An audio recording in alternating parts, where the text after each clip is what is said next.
नाज़रीन ग्रामी, इस्लाम में हुकूकुल इबाद का मकाम इंतहाई बुलंद है और हुकूकुल इबाद में बाप का हक इंतहाई ज्यादा है। रसूलुल्लाह सल्लल्लाहु अलैहि वसल्लम का इरशाद मुबारक है, बाप जन्नत के दरवाजों में से बेहतरीन दरवाजा है। चुनाचे तुम्हें इख्तियार है कि खा उसकी नाफरमानी करके और उसका दिल दुखाकर उस दरवाजे को जाया कर दो, या वालिद की फरमाबरदारी से और उसको राजी रख के उस दरवाजे की हिफाजत करो। वालिद की अजमत से मुतल्लिक अहले दिल ने बहुत कुछ फरमाया है। मोहब्बत और जज्बात के इस अजीम समंदर से हमने आपके लिए कुछ मोती चुने हैं जो बेश बहा हैं और जो पेश खिदमत हैं। बाप एक मुकद्दस मुहाफिज है जो तमाम उम्र अपने खानदान की हिफाजत करता है। वालिद की जिंदगी तजर्बात की खुली किताब है, उसके एक एक वर्क से इस्तिफादा करो।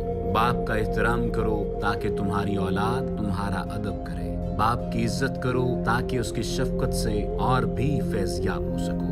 बाप का हुक्म मानो ताकि हमाकतों और खताओं से बचो और खुशहाल हो सको। बाप की सख्ती बर्दाश्त करो ताकि बाकमाल बन सको।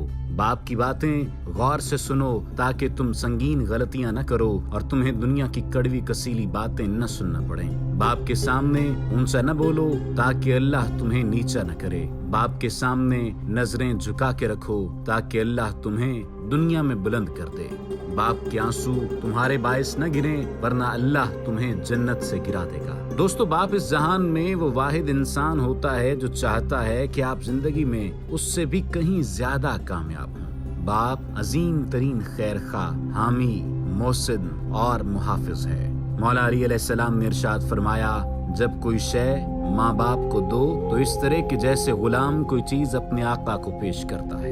नाज़रीन कराम, आइए अहद करें कि इस रमजानुल मुबारक में अपने वालिद माजिद के मकाम व मर्तबे को दिलो जान से बुलंद बाला तस्लीम करेंगे और उम्र भर वालिद की ज्यादा से ज्यादा इज्जत व खिदमत करेंगे। और हम दुआ करते हैं कि जो बाप इस दुनिया से रुखसत हो चुके हैं, अल्लाह ताला उन पे रहमत बरसाए और उनकी मगफिरत फरमाए। आमीन सुम्मा आमीन।